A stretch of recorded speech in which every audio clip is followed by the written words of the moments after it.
In this video, you're going to learn how to find the subnet mask from the CIDR.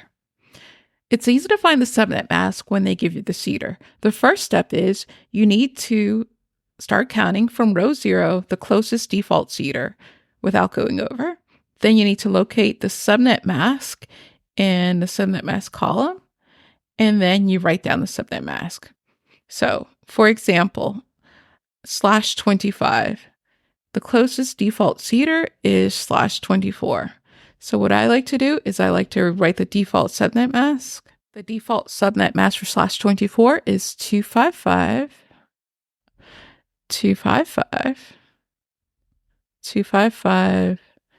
and then 0, but we know our answer is going to go here. Okay, so now let's start. So what is this subnet mask for /25? So the closest default CIDR is 24, so you just count 24, 25. Now we have this row, and so we just identify the subnet mask as 128, and then we just write it down, fill it in. And that is the subnet mask for /25. Okay, let's do another example.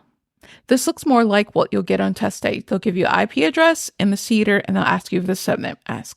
So it's /29. So the closest default CIDR is 24. So I would just write 255, 255, 255, and then we know whatever we get, it's going to go here. Okay, so let's start. /29 is closest to default /24. So we start counting there. 24, 25, 26, 27, 28, 29. So it's 248. Done. Okay, for this one, the closest default CIDR without going over is 16. So you write the default CIDR, 255, 255, something, 0, because we know it's going to be 0, 0, but we need to figure out the subnet mask, so we just leave it blank. All right, so let's start counting. So we're going for 19. So start counting at 16. So 16, 17, 18, 19. So put 224 here. And, it's obviously going to already be 0. And that's a subnet mask.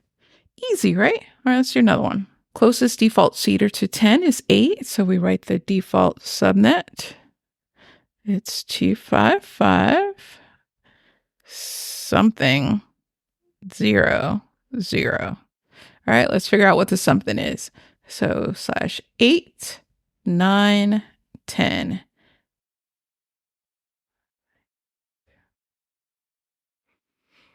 And that's all you do to find the subnet mask from the CIDR.